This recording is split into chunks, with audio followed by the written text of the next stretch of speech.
I believe that there are three types of people in life. They're winners, they're losers, and they're winners who've not discovered how to win yet. And these individuals, it's something about them that drives them, that they will invest in themselves. They go to seminars and workshops and lectures, and they're seeking, there's something in them that says, I can do better than this. That there are people who would be glad to be where they are and would be happy, but they're not. How many of you know if you had your life to live over again, you can do more than what you've done thus far? Raise your hands. I was reading a story about George Bernard Shaw, who was a very brilliant man in his day, and I love to quote him. But one of the things that was asked George Bernard Shaw that really resonated with me at the end of his life, somebody asked him, if you had to be anybody in the world, anybody throughout history, if you had the power to be born again, who would you like to come back as? And without blinking, he said, I'd like to be born as the man I never was. I like to be the man I never was, that I never became. Seeking to connect with that person. There's another person here that you're looking at. There's somebody else back there. And every chair in this place, there are two people in this place in every chair. You're in the chair with somebody else. There's another person back there. You know they're back there. And that person is the person that you want to become connected with. And sometimes you do. Sometimes you've had some experiences where you said, I can't believe I'm doing this. How many have ever done that, please? That you surprise yourself. Well, every time I speak, I see this as such a sacred opportunity. And I'm so happy. Sometimes I think I'm dreaming, because when I look back on my life, and this Les Brown that you see was in bondage for so many years, didn't come out till late in my life. I had him under arrest. I was in bondage with fear. I wanted to do what I'm doing. And I thought about things I wanted to accomplish, and I held myself back because I was afraid to fail. I was afraid to make mistakes. I was afraid that I would embarrass myself. I was intimidated by people who had college degrees because I didn't have a college degree. I still don't have a college degree. And so I would think about the things I wanted to do, and then I would start thinking about the fact, Les, you can't do that. So that's what I told this guy in me. Les, you can't do that. You don't have a college education. Les, I hear what you're saying, but come on, be logical, be practical. You can't do that. I know you feel good going to see Zig Ziglar and Tony Robbins and the late Dr. Norman Vincent Peale and Robert Schuller. I know they motivate you and inspire you, but get real. You can't do that. You never worked for any major corporation. Come on, let's be practical, be logical. Oh yes, I know people told you have a gift of gab and you have a nice personality and you're funny and you make people feel good and you make them laugh, but you become a speaker, speak for corporations, train and teach people and motivate people to do something you've never done. You're not rich, you're not successful, you don't have any books, you don't have the resources, you don't know the people, you don't have the contacts. You can't do that, Les Brown. See, my heart said I can do that. When I looked at my dream and saw someone doing what I love to do, I love to help people. How many love to help people? And my heart said, I can do that. And then I made a critical mistake. I asked how. The mind became operative. The mind came up front and said, Les Brown, I heard what your heart said, but I want to ask you, how will you do that? And so I went from my heart to my mind, and I tried to figure it out. How would I do that? At that time, I wanted to earn $1,000 an hour. My mind said, do you make $1,000 a week? I said, no. Okay. Have you ever done this before? I said, no. Okay. Well, I'm not saying you can't do it, but let me ask you some other questions, all right? Have you any contacts with anybody that can teach you how to do this? No. Okay, well, maybe there's something else. Do you have the money?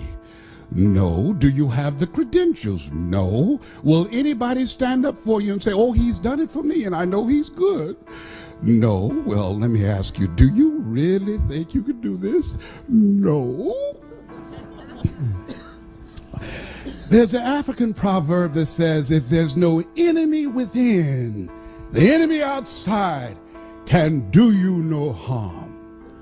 How many of you ever thought about something you wanted to do? You felt it in your heart. You couldn't explain it. You felt it in your heart.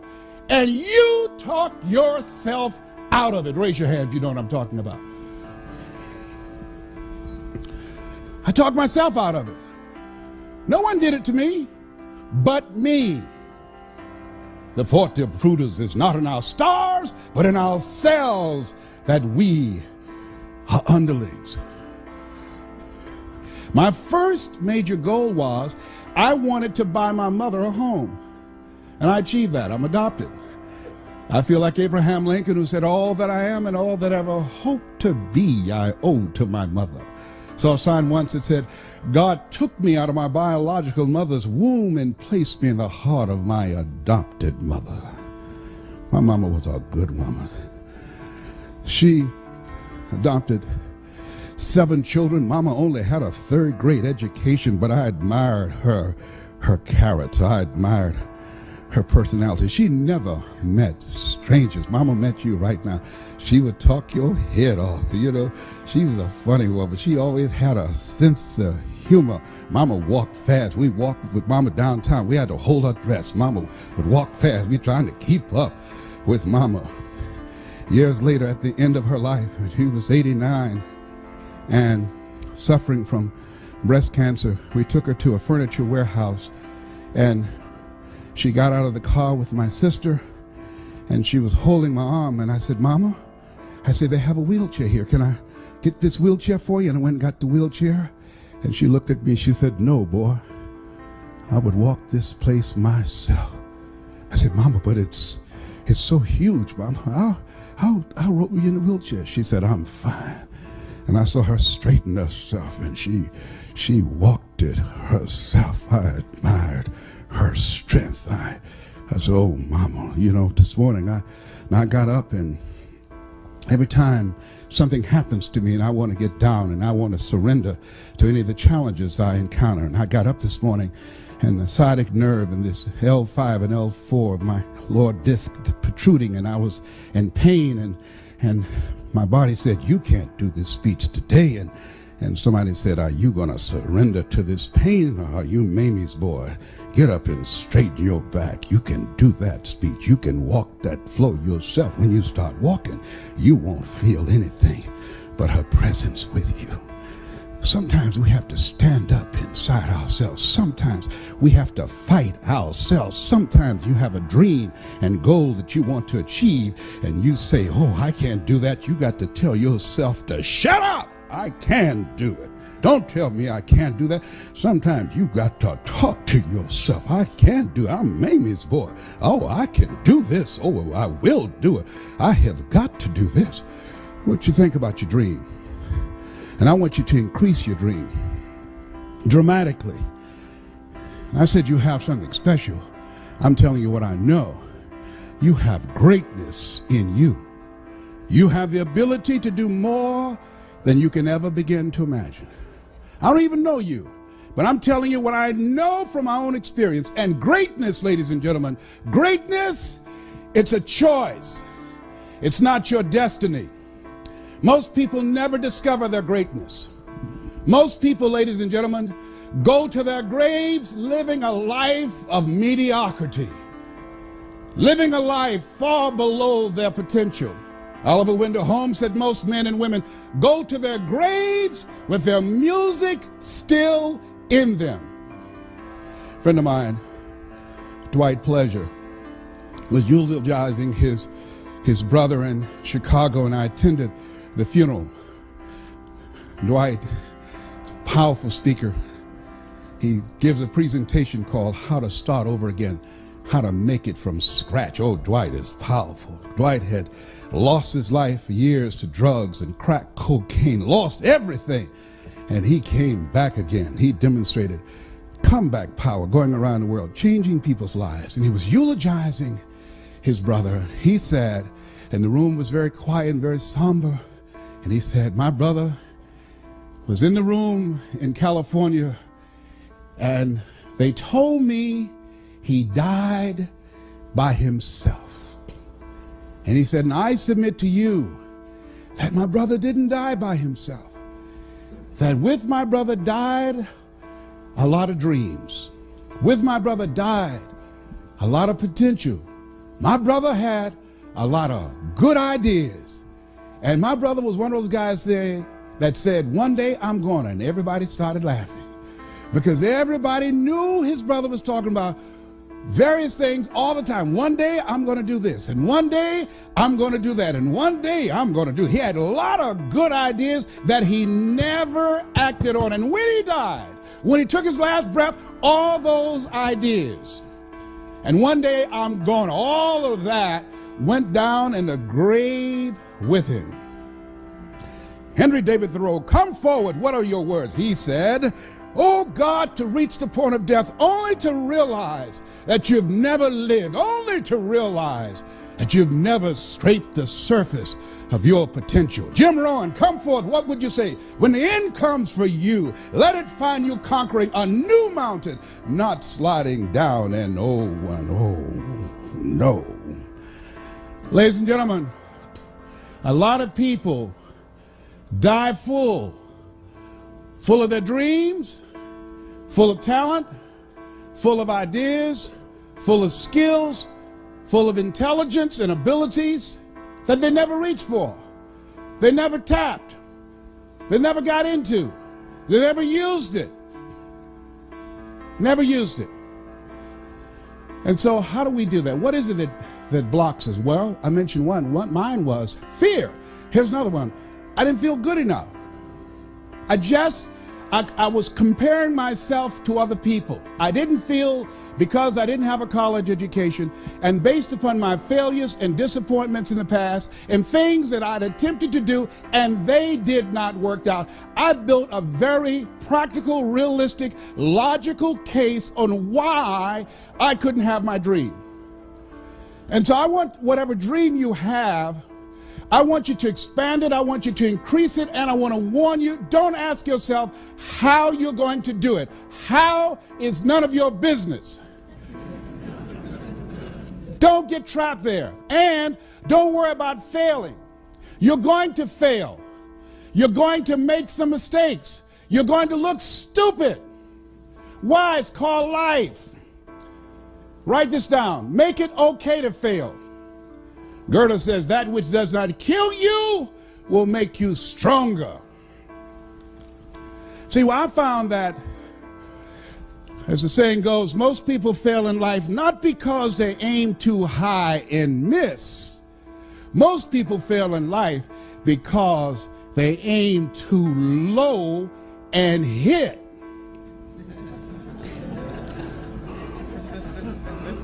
And many don't aim at all. Many just survive. They come to work asking, what time is it? And they work just hard enough to keep from being fired. And they are getting paid just enough to keep them from quitting. In order to reach your goals and do some incredible things, ladies and gentlemen, I said that you have something special. You have got to have faith and ignorance. You've got to believe in yourself. You've got to believe in what you're doing. You've got to believe in your product. You've got to believe in your services. You've got to believe in a power greater than yourself. You've got to believe in the power of pursuit. And you've got to be ignorant enough to know that you don't know what you can't do. Don't rule anything out, for you eye has not seen, ear has not heard, nor has entered the heart of humankind what God has in store for you. Repeat after me, please. Leap and grow your wings on the way down. Yes, so you're going to be a good salesperson. You've got to be a risk taker. Here's something else I tell you what. You want one of the keys? What will separate great sales professionals from people that are mediocre? I tell you what. I learned this as a kid. I used to sell newspapers. Sam Axelrod, who was one of my early mentors, he used to every day would pick me up. And I was the youngest one in the group, all older individuals and mostly grown men. And every day Sam would get in and he would have a quote for everybody in the car. Sam driving the station wagon, he said, "Gentlemen, yes." He said, "This is a usable world. And if you don't use it in the right way, it's a cruel world." And I would say, "Thank you, Mr. Axelrod." Nobody else paid attention to that. I don't know why, but I was the one. It just made sense to me. And I kept these things. I remember, "Leslie, yes, sir," because he remembered that I was the only one that responded. I was the only one that took notes when he spoke. He said, "Always strive to get on top in life, young man, because at the bottom, that's overcrowded."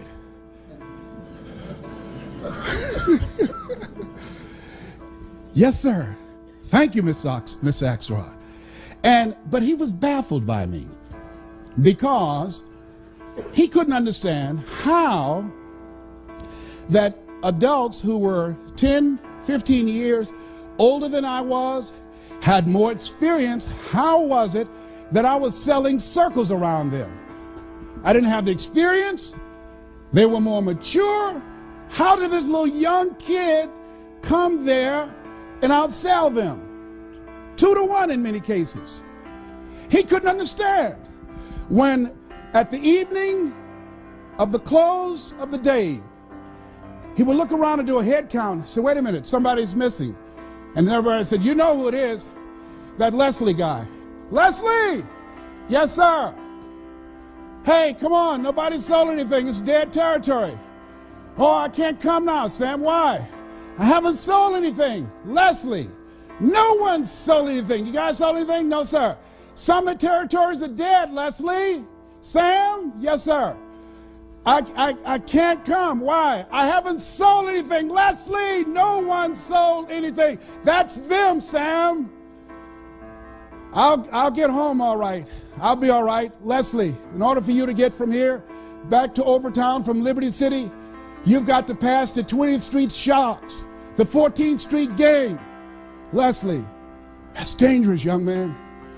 "Sam, I'll be all right. It's late. It's late. It's after 8 o'clock. I'll be all right." And the guys would say, "Come on, Sam. He's a fool. Leave him. Leave him. He won't stop." And see, these guys, it was just extra chump change, I guess. I don't know. Maybe to have a new suit, pay a little small bill here and there. For me, it was different. My mother adopted 7 children. Because of arthritic condition, she lost her job. So my reasons were different. Write this down. 5 reasons, whatever goes on, dreams are, why you won't fail. 5 reasons. 5 reasons why you won't fail. Nietzsche said, if you know the why for living, you can endure almost anyhow. 5 reasons. I couldn't afford not to make a sale.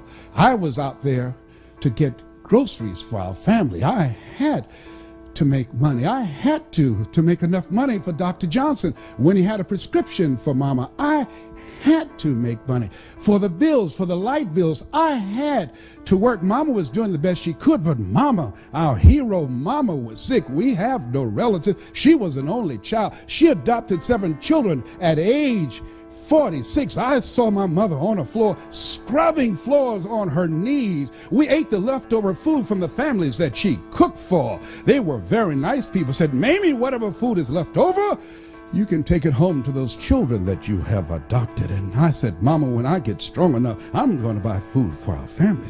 We wore the hand-me-down clothes of the children that she kept. They would say, Mamie, whatever clothes here that you could use, these children of mine don't need these. Take them home and let those kids wear those clothes that you have adopted. If they were too large, Mama would sew them, take them up. If they were too small, she would let them out. And now Mama was sick, and I said, Mama, what, boy? I'm going to take care of you. How? Don't worry, Mama. And I sold newspapers, and I sold television sets, and I used to collect copper and aluminum from garbage cans and junk piles, and I would bend them together and put them in a bag and a box being buoyed. We'd take them to Pepper's Junkyard over in Overtown in 11th Terrace and 4th Avenue, and they put them on a scale and give us $5. I would stand on the corner. Hey, we need some boys to come move some stuff. Hey, you're too small. Oh, I'm small, but I'm strong. You see my muscle, man? I'm strong. Okay, boy, you got a lot of mouth. You better be able to be strong. You know? And I'll be grunting stuff and carrying stuff. You know, I was determined I wasn't going to steal. That was not an option. Mama worked too hard. I promised my mama, I'll never get in trouble. I'm going to do the right thing. Mama, I'm so proud of you, and I'm so glad that you decided to adopt us. I love you so much. I'm going to take care of you, Mama. I'm going to work hard just like you. Just like, isn't it interesting how kids can be in the same family, raised by the same parents, same circumstances, end up dramatically different? What is that? Remember I said that you have something special? I believe that people go to seminars and workshops, they have that's something. I don't know what it is. It's just something about us that we're different. We don't know why we just got to have more. We don't know why we have this restlessness and say to ourselves, this just can't be it. There's got to be something better. We don't know. We just got to do this. We just got to keep on stretching. Got to keep on learning. We don't care about failing. I read something that was in my first book by Dr. Benjamin Mays. He was a great man, great motivator. One of the mentors of Dr. Martin Luther King Jr. Dr. Benjamin Isaiah Mays says, it must be borne in mind that the tragedy of life does not lie in not reaching your goals. The tragedy lies in not having any goals to reach. It isn't a calamity to die with dreams unfulfilled, but it is a calamity not to dream. It's not a disaster to be unable to capture your ideas, but it is a disaster to have no ideas to capture. It's not a disgrace not to reach for the stars, but it is a disgrace to have no stars to reach. I say you got goals and dreams, things that you're reaching for, things that will make you stretch, things that will challenge you. I say don't lose that passion and that drive for life. It will keep you alive. I'm telling you what I know. Doctors looked at me 8 years ago and said, you have cancer. 8 years ago, they gave me 2.5 years. I was still here. I told my group of speakers that I trained, I said, I'm going to beat this, and this is a year. All of them said, okay, Les, we believe you, man. We're believing in you. And then they start calling the person who manages my speaking program and say, will we get a refund when he dies? Because they were believing the numbers. Because the PSA 1 to 4 is normal. 119, that's serious. I went to the MD Anderson, which is #1 in the world. Sloan Kettering, Johns Hopkins, Howard University. Went to all type of doctors and urologists and oncologists. And they said, Mr. Brown, I'm sorry, young man, but we've done all we can do. And let me share something with you. Write this down. Work on yourself.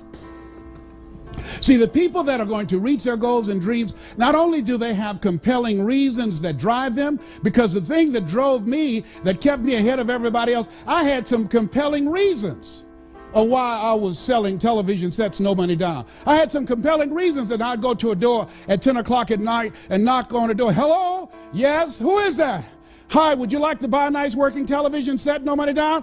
Boy, do you know what time it is? Yes, I do. It's 10 o'clock at night, and I take care of my mama, and I'm going to sell a television set tonight to somebody, and it might as well be you. And finally, somebody said, fool, come on in here. It better be a good one. You got to have some reasons.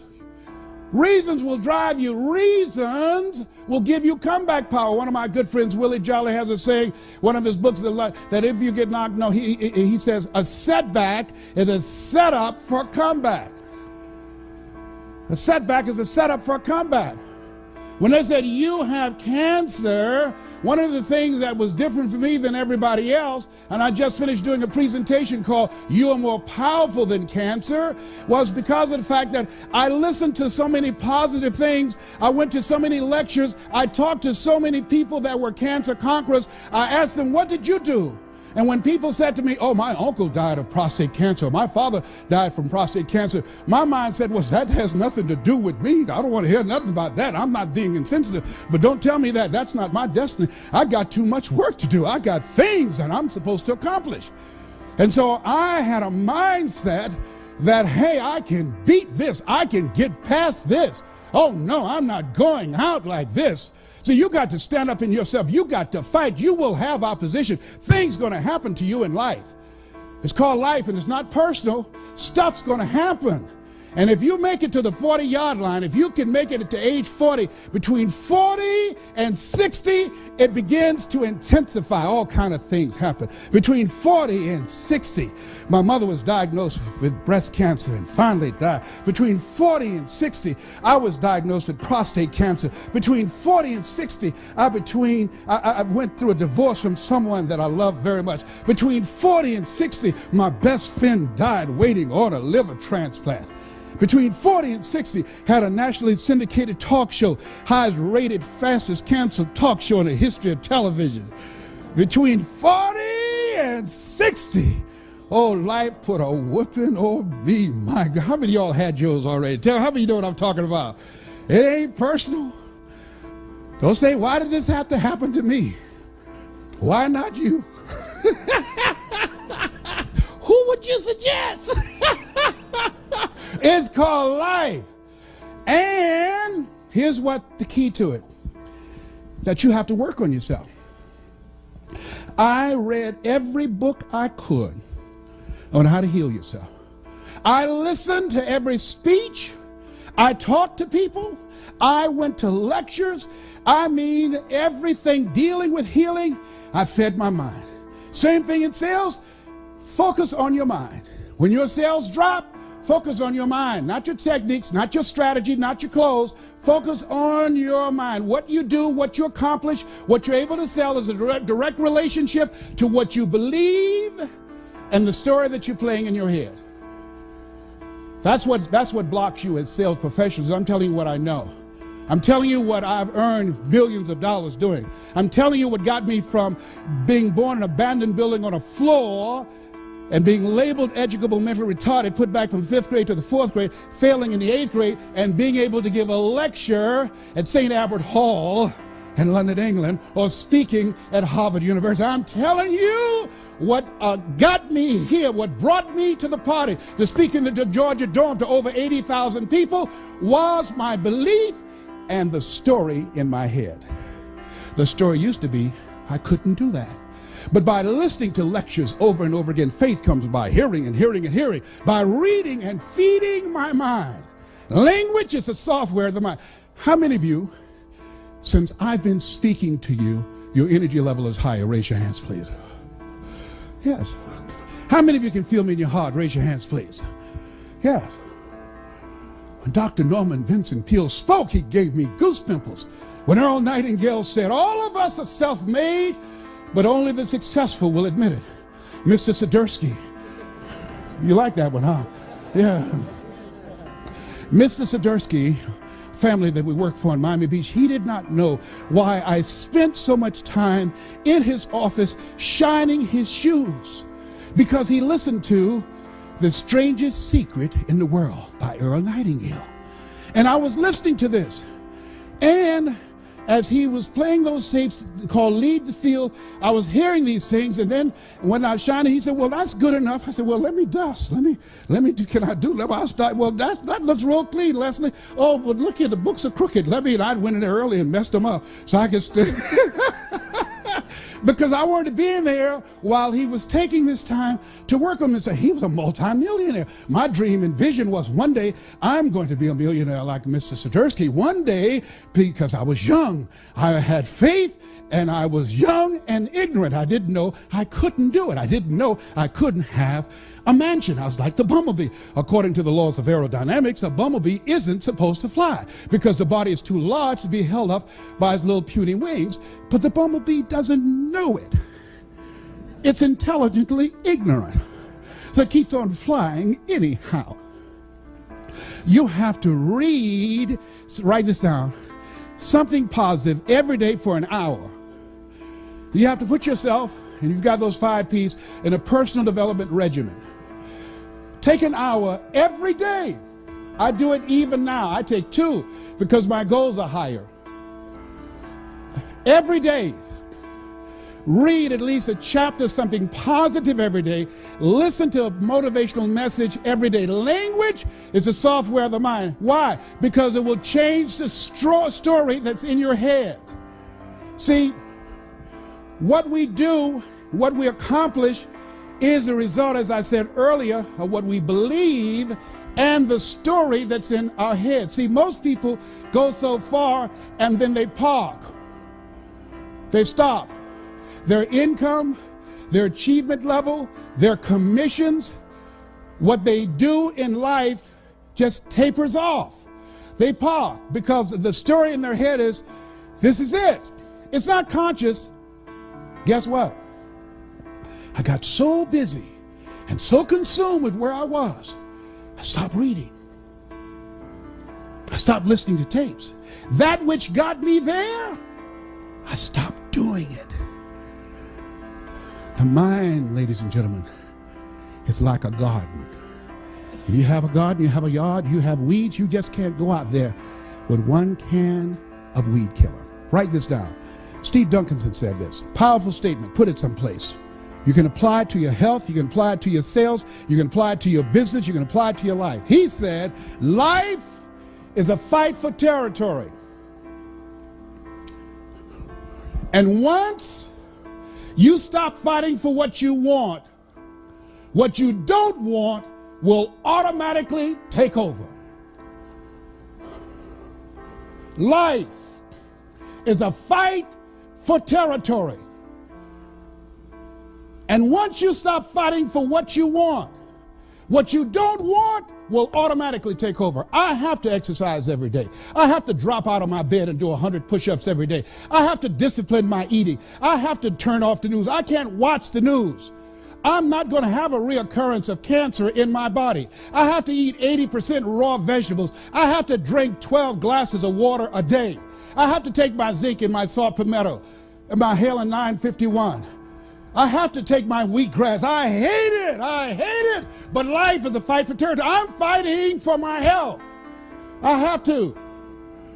What working on yourself does, by setting aside time to work on your mind, to go to seminars and workshops, it causes you to begin to reflect on yourself, to take personal inventory, and to upgrade your game plan and your strategy, but it increases your faith. See, our belief is something that continues to grow. What I earn is a reflection of what I believe subconsciously that I deserve.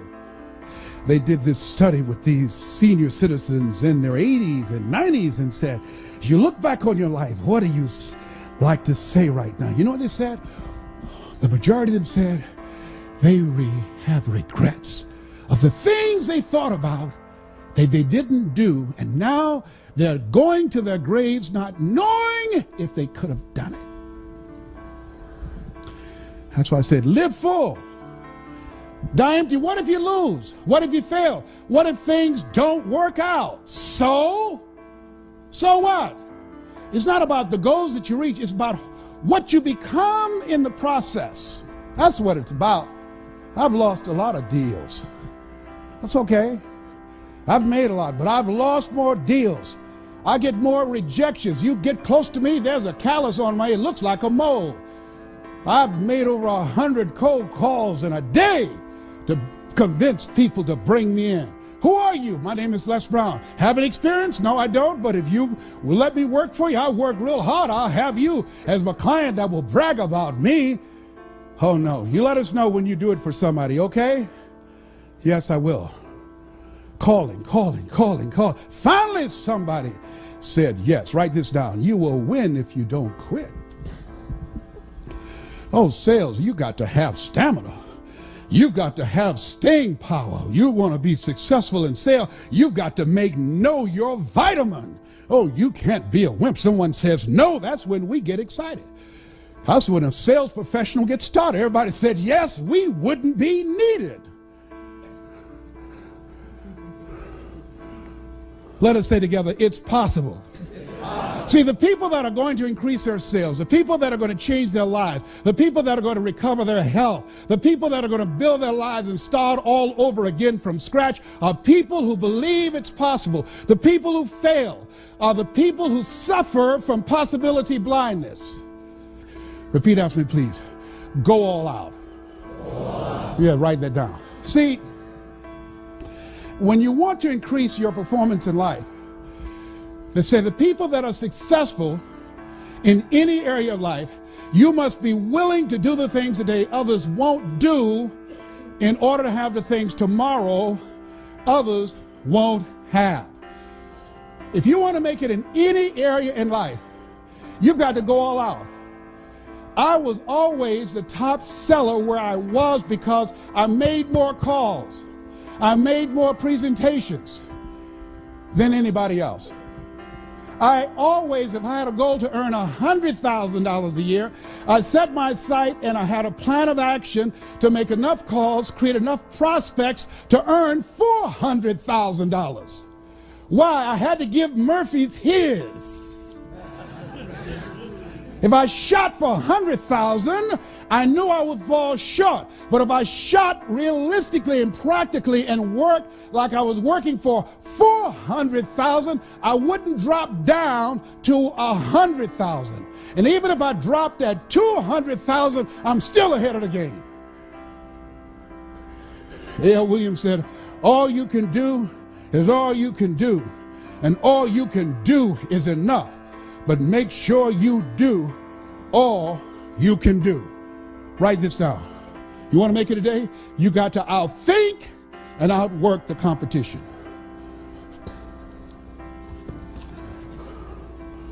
Outthink and outwork them.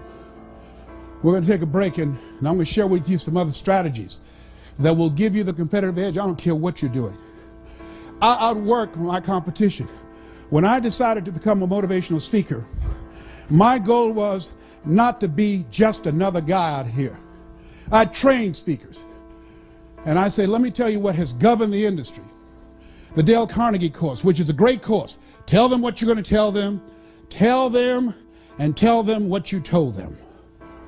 I said, you want to be successful in speaking or anything else? I said, listen to me. My favorite book says, and all thy getting, get understanding. You want to be successful in any business and any sales, first thing you want to do is know your customer. I tell people, spend more time listening to them, asking questions, finding out what they need. Don't go in running your mouth. Some people talk their way in and talk their way out. Have you seen them do it? Raise your hand. Find out who they are. Find out what do they want. Ask questions. Give a presentation from their point of view, not from your point of view. Let them see you as a resource, as a consultant, as a strategic partner. Don't go in selling. Build relationships. Zig would say, people don't care how much you know until they know how much you care. Here's something else. Whatever you want to do in becoming successful, write this down. Master your knowledge of the marketplace and the product. When I decided to become a major player in this industry, I started out reading one book a week. You must be willing to do the things today others won't do in order to have the things tomorrow others won't have. The average American reads one book a year. If you decide to become an expert professional in your area and becoming knowledgeable about your customer, about the product, about the industry, about the competition. If you just study and read one book a month, in 5 years, when the average American read 5 books, you'd have read 60 books. It will make you an expert. Here's the other thing that we'll talk about when we come back. Write this down. We'll start off this way. Presentation power. The difference between successful and unsuccessful sales professionals is the power to present. Mr. Washington said, Mr. Brown, yes, sir. Man changed my life. I was in his class waiting on another student. He said, young man, go to the board and work this problem out for me. I said, oh, sir, I can't do that. He said, why not? I said, I'm not one of your students. He said, look at me. Yes, sir. Go to the board and work the problem out anyhow. I can't do that, sir. Why not, sir? Because I'm educable, mentally retarded, sir. I'm in special education. And as the students erupted in laughter, he came from behind his desk. He looked at me. He said, don't you ever say that again. Someone's opinion of you does not have to become your reality.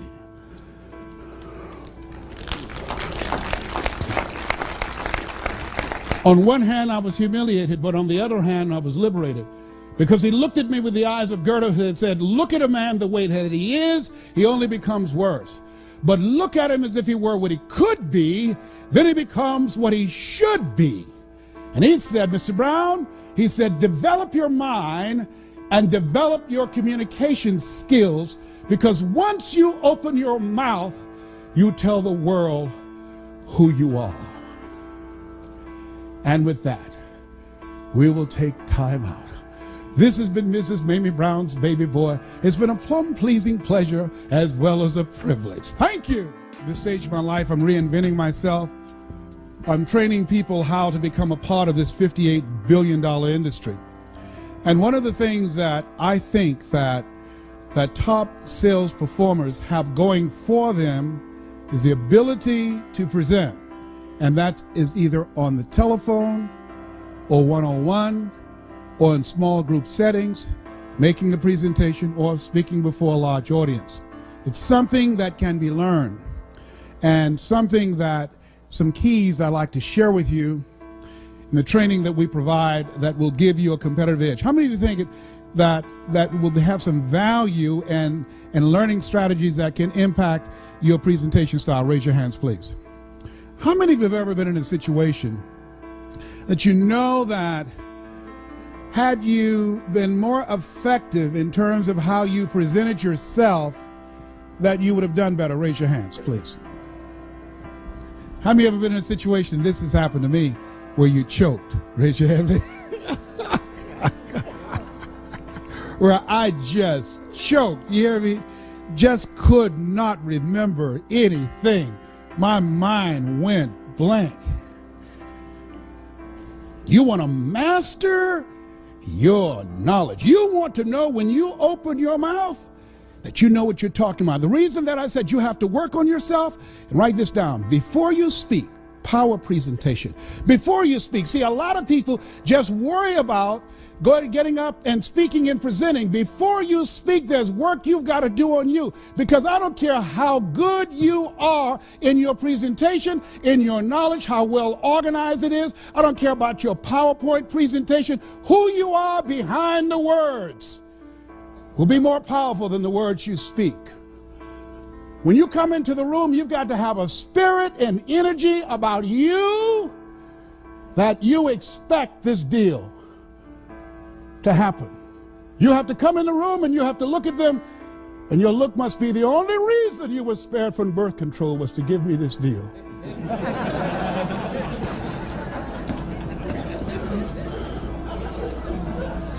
Before you speak, your body language, when you come in the room, watch your posture, your mindset. Before you speak, listen to positive motivational messages. Before you speak, read 10 to 15 pages of something positive. Why? It increases your energy. We're all connected, ladies and gentlemen. Haven't you felt people's energy? There's some people, you get around them and you just say, there's something about that person, I don't know what it is, but I don't like their energy. How many of you have been like that, right? How many of you ever walked into a deal and you knew the deal was done before you took the contract out? Raise your hand, please. You knew it. You knew it. Because you knew you were in the zone. You knew you were in your place. You knew you were in sync, mentally and emotionally and spiritually. And your information, you knew you were ready. It was ready. It was game time. You knew it. And I'm saying, from the time you get out of the car and walk in, from the time you make eye contact and shake their hand, from the time when you say hello, you have to be closed. You have to close the deal. In your voice, your mindset must be, this is it. Stick a fork in it. It's done. You're not going anyplace else. This is it. One stop, one deal. It's mine. I do market takeaways against the brightest and the best. I don't care about the credentials. MBA, PhD only means pile high and deep. That's all. No disrespect. I don't care. I'm going to prepare. You're not going to outthink and outwork me. I'm going to know everything there is to know about my customer, about what their needs are. I like what this lady said, and she said, talking about the added value her company was providing for her customers. She said, it's not our intention to please our customers or to satisfy our customers. Our intention is to amaze them. When I decided to become a speaker, I noticed that you hear most of my heroes, they gave the same speech. It's a memorized script. They give it everywhere. I decided I was going to make myself different. What is different about you? You've got to have something that makes you stand out. When you are in a situation and people make decisions with their dollars, in a time when the economy is tight, in a time when budgets are tight, you don't have the option of not believing in yourself. If there's any doubt, is an ounce of doubt, and trust me, 99.5 won't get it. If there's any doubt, if you're intimidated by the competition, I charge more than 99% of the speakers. And they said, hey, you know, you charge too much. No, you just don't have enough money. I don't charge too much.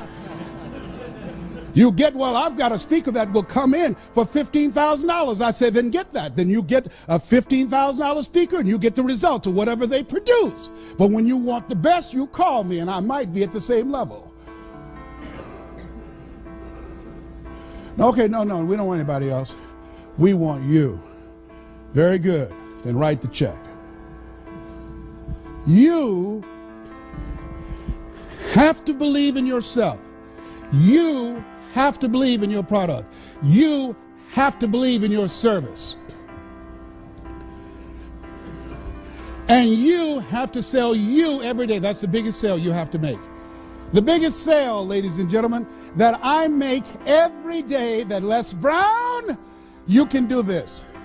The biggest sale I had to make when I left the doctor's office and they said, Mr. Brown, your PSA is still going up. The biggest sale I had to make as I was walking out of the office, I can beat this.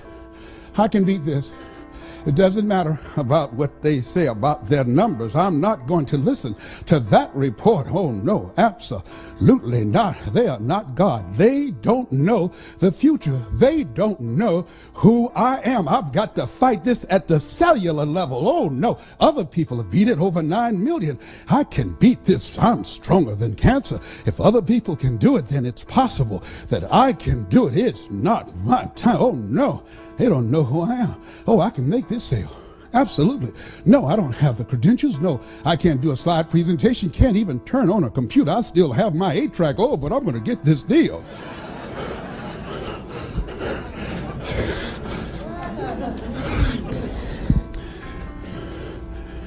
You got to sell yourself every day. And sometimes you get scared. I like what Ambrose Redmoon said, that courage is not the absence of fear. Courage is the judgment that what you want is more important than your fear. I used to be intimidated by people. because they had more education, because they had more money, because they had credentials, because they had contacts, because they had four-color brochures, because they had books, and I didn't have all these things, because they had infomercials and they had television exposure, and I didn't have all those things. But the judgment that providing for my family was more important than my feeling inferior, more important than my fears. The judgment that I have to control my future. The judgment that I want to be able to take care of my mother, that when my mother becomes ill, I want to be in a position to do more and just pray for her. Oh no, whatever she needs medically, I will be able to write the check. The judgment that my children would have a choice to go to the college of their choice to give them a competitive edge in the future. The judgment that, oh no, one day I'm going to be able to have vacations. I will go to Paris. I'll go to Tahiti. I will go to Jamaica. I will go to Hawaii. The judgment, I have more time for myself. The judgment that I'm going to secure my grandchildren's future and my great-grandchildren. The judgment of those things that make life worth living was more important than my fear. What is it that will make it worth it for you to face the rejections? What is it that will make it worth it for you to brainstorm and not be intimidated and say, I can do this? What is it that will make it worth it for you to raise the bar on yourself and say, I got some more stuff in me. Oh, I haven't even gotten my biggest deal yet. What is it that will make it worth it for you to go back to a customer who slammed a door in your face? What is it that will make it worth it for you to know your vitamin, that you become empowered by it? What is it that will make it for you when you want to give up? You can't buy a sale, and things are working against you, and you get close to making your numbers, and then they double your quota. What is it? You got a sales manager breathing down your neck, don't give you the tools, don't give you the resources that you need. You're working in a toxic environment, and rather than working together, they're working against you. What is it that will make it worth it for you to get out of the car when you want to keep driving past the office because of the stress? What is it that gives you the strength and the power? I got a saying on one of my tapes, and life knocks you down, try and land on your back, because if you can look up, you can get up. What is it that will help you get back up again? Can you feel me up it here, up it here? Come on, get over there, a round of applause. Come on now.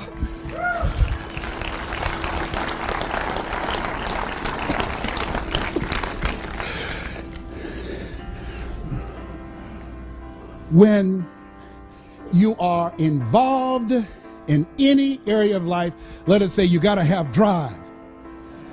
Together, you got to have drive. Let us say kick it up a notch.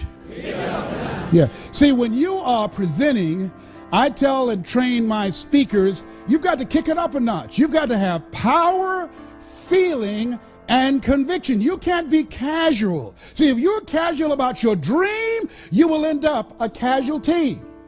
If you're casual about your product, if you're casual about what it is you're presenting, if you don't internalize it, if they can't feel that you are excited, that you are sold yourself, they don't care. You've got to give people enough emotional energy to say, wait a minute, I know this costs less, but there's something about this person, I'm going to go with them.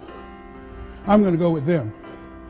I'm telling you what I know. I've had companies say, no, and look here, I know we have these other people, but I want somebody in here that's on fire about our stuff. I talked to this guy, he's already done his research, he knows about us. I saw him speak, and he's so custom designed, we thought he was in the real estate industry. We thought he was involved in finance. What is it that's going to set you apart? You got to care enough to do your research.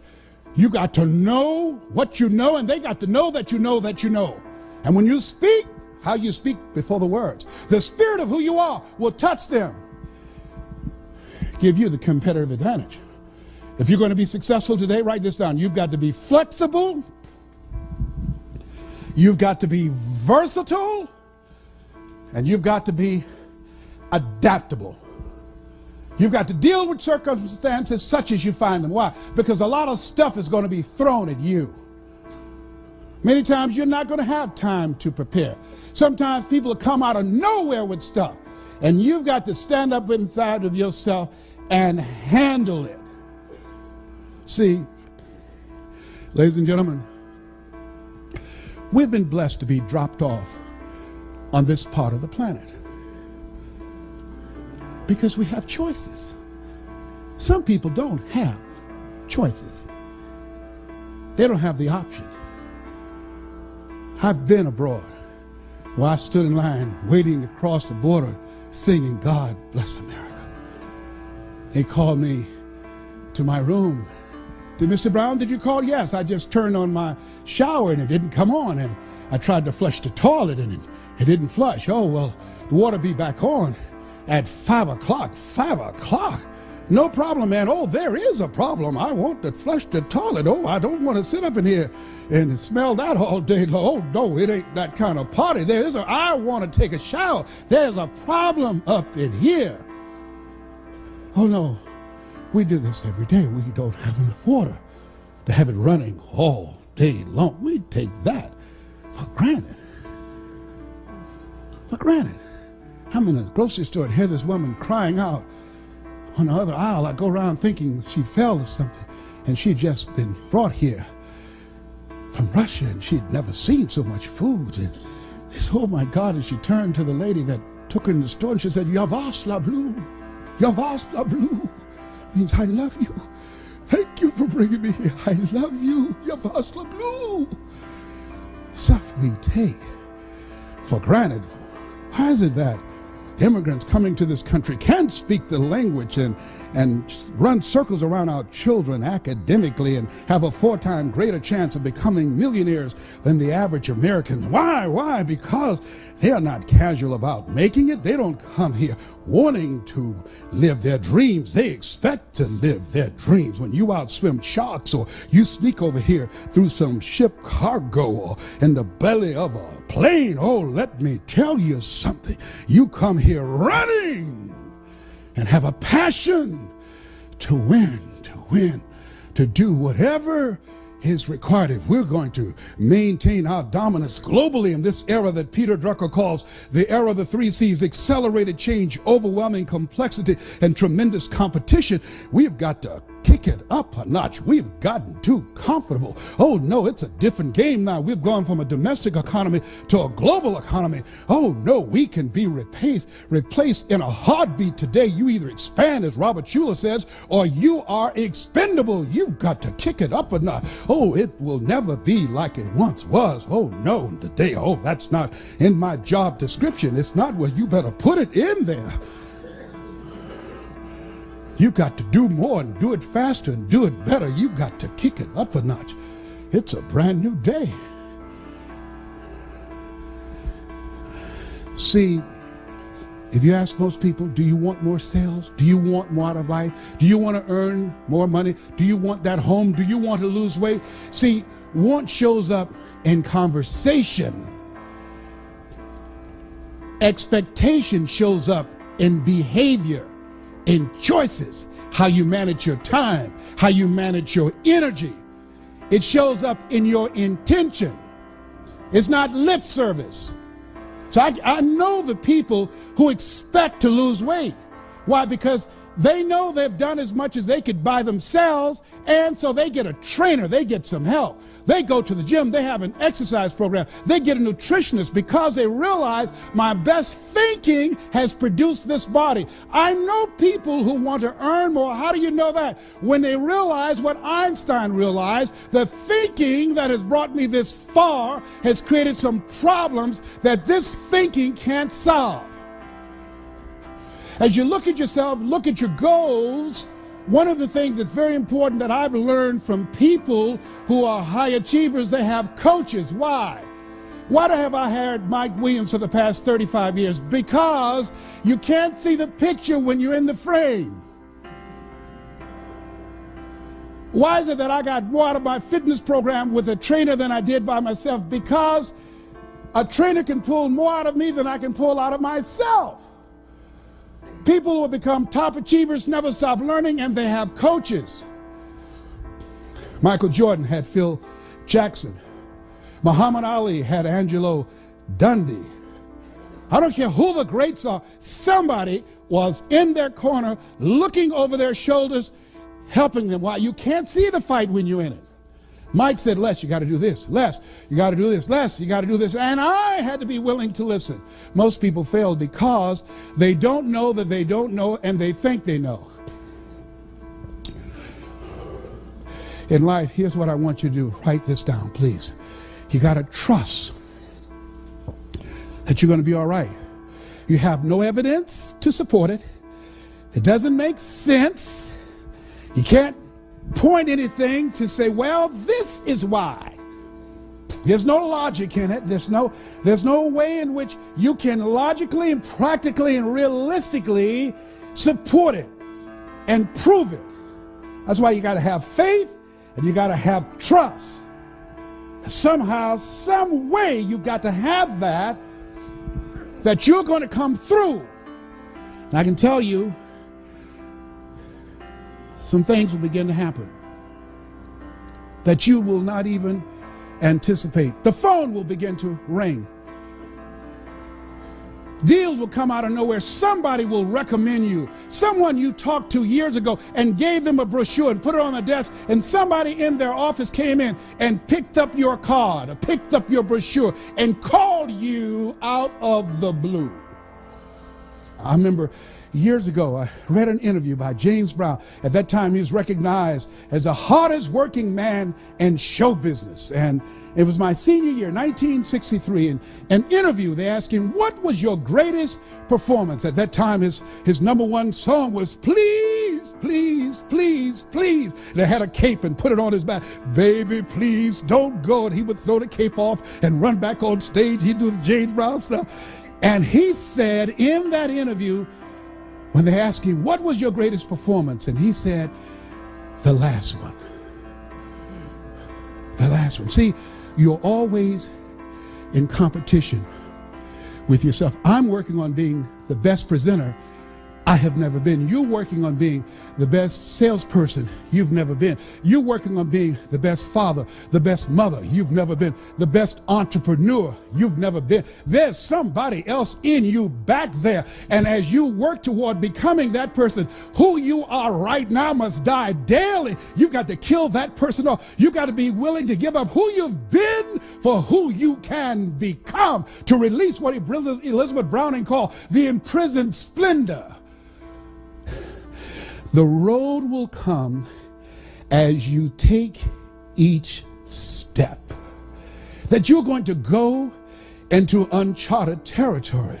You're going to do what Henry David Thoreau said. Do not go where the path may lead, but go where there's no path and leave a trail.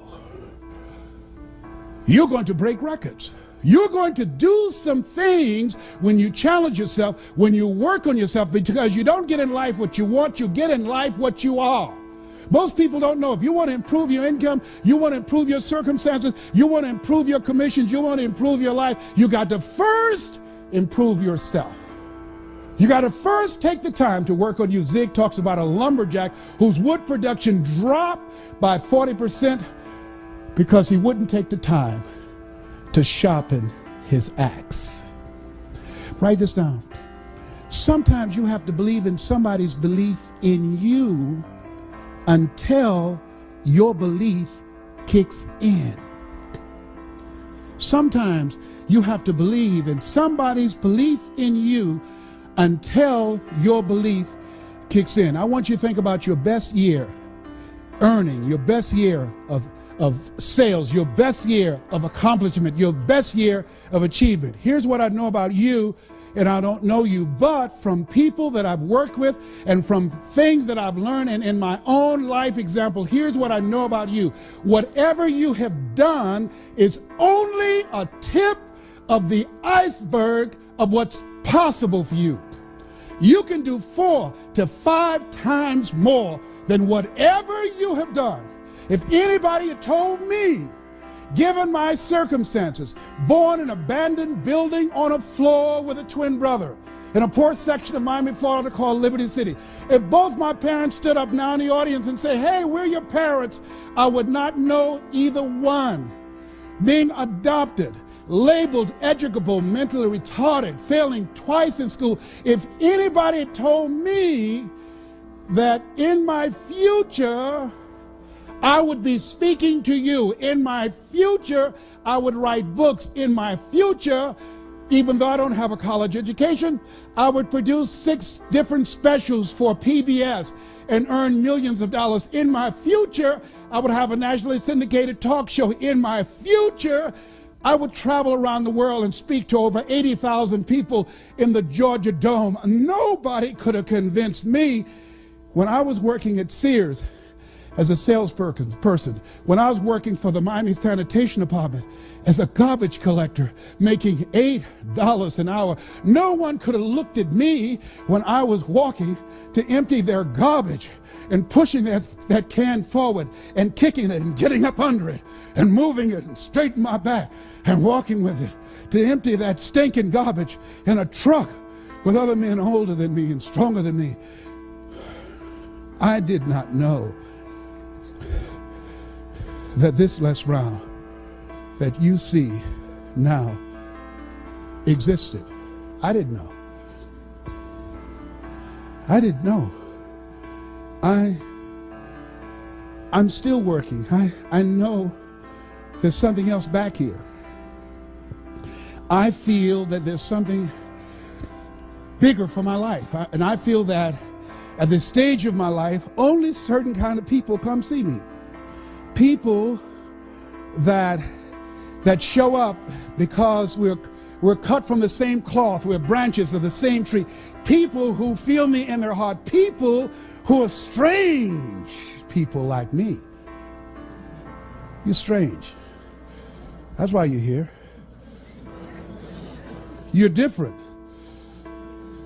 You're different. Mr. Washington, Mr. Brown, yes, sir. You want to be successful? Yes, sir. Don't follow what other people do. I feel like a stranger when I have family reunions with my family. When I go to my reunions with my classmates, they talk about retirement. Life is about change. Human beings were built for change. Animals can't change. An alligator can't be anything but an alligator. A tree can't be anything but a tree. Human beings, we were built for change, to reinvent ourselves.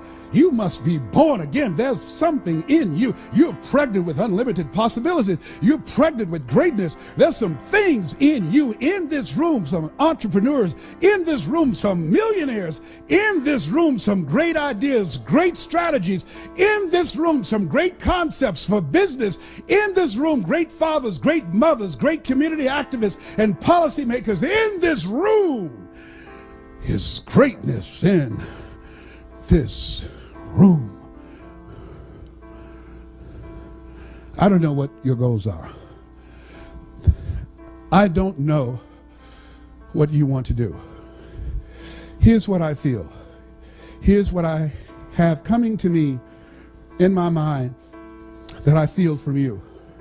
And while you've taken this slice of your life to spend this time with me, to honor me with your presence, because time is so important, I believe that there's somebody in here that it's your time. I remember when Mr. Washington gave a speech, and I just failed math and history and English, and I had to go to summer school for the 5th straight year. He was speaking to the graduating seniors. I was going to have to be involved in a summer school program to go to the 12th grade. He was giving this speech. I heard his voice, and I came in the auditorium.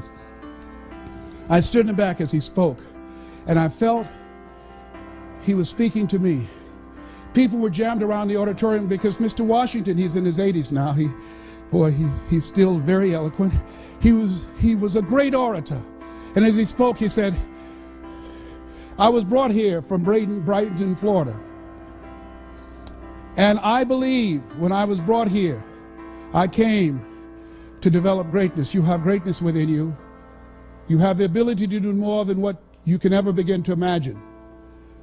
And as you graduate from Booker T. Washington High School, if you leave here with a sense of greatness, if just one of you have that vision of yourself, then Mr. Charles L. Williams, your principal, and the school board and all the people that were involved in recruiting me to bring me here, their efforts would not have been in vain. If just one of you have the vision a larger vision of yourself, doing more, impacting people's lives, changing the course of history, creating a brighter tomorrow, then my being brought here would not have been in vain. And they gave him a rousing standing ovation.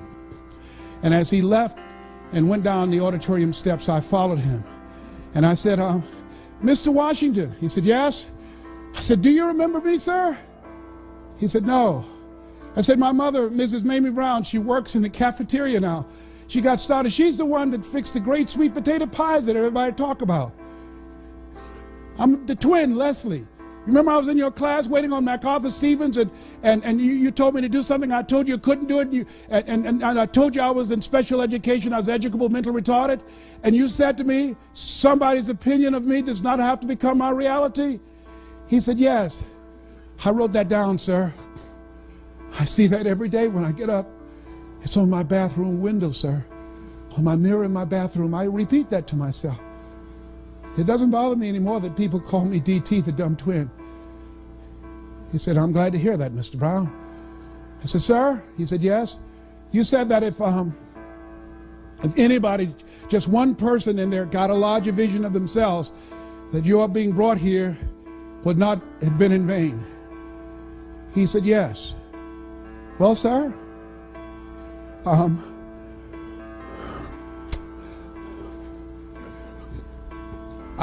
the one, sir. You are? Yes, sir. I'm the one. One day, sir, you are going to hear my name. What will you do? I don't know, sir, but one day you watch. You're going to hear my name again. He said, okay. He said, it's possible. Yes, sir. He started walking away. I said, Mr. Washington, he said, what do you want now? I said, don't forget my faith, sir. Don't forget me. I'm Miss Mamie's boy. I'm a baby boy. People told her she should take me back to the welfare department, but my mama kept me anyhow. I'm the one. He said, okay. He started walking away. I said, don't forget. Don't you forget here. And he didn't even bother answering. He just kept walking. Years later, I produced a special many years ago on PBS called You Deserve in Detroit. And I called friends and had them to call him to tell him to turn on public television when they're doing their fundraising. And when the announcer came on and said, ladies and gentlemen, You Deserve with Les Brown, he was in the kitchen and he came out and he saw me come up on the screen. He said, Edith, look, it's the dumb twin, look.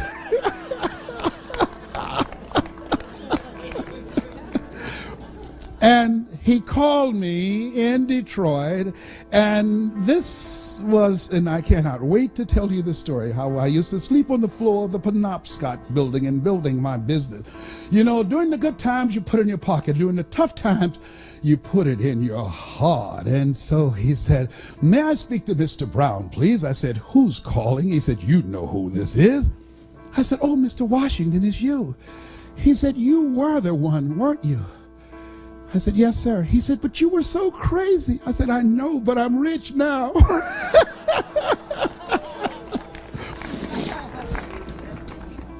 I don't know what your goals are. I'd like to leave this with you. You have greatness within you. You have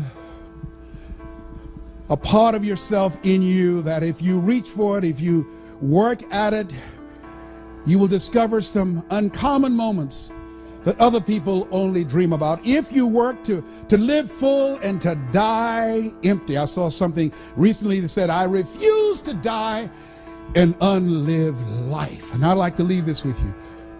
To the greatness in you, that's what I'm speaking to now. I don't care what you're going through. I don't care where you are. I don't care about your failures. I don't care about your disappointments. Whatever you're going through, you're greater than anything that has ever happened to you. And I like to leave this with you that my mother used to love to hear me say. She said, Leslie, I said, yes, ma'am, mama. Say that thing for me, boy, that makes me feel good. And mama fought breast cancer for 22 years. She's a 22-year breast cancer conqueror. Mama was a fighter. You got to fight for your dream. I learned to fight from my mama. Mama was a fighter. And I dedicate this to you. And it says simply this: if you want a thing bad enough to go out and fight for it, to work day and night for it, to give up your time, your peace, and your sleep for it, if all that you dream and scheme is about it, and life seems useless and worthless without it, and if you gladly sweat for it and fret for it and plan for it and lose all your terror of the opposition for it, and if you simply go after that thing that you want with all of your capacity, strength and sagacity, faith, hope, and confidence, and stern pertinacity, if neither cold poverty, famish or gulf, sickness or pain or body and brain can keep you away from the thing that you want, have dogged and grim you besiege and beset it, with the help of God you'll get it. This has been Mrs. Mamie Brown's Baby Boy. God bless you, God bless your dream, and God bless America. Thank you very much.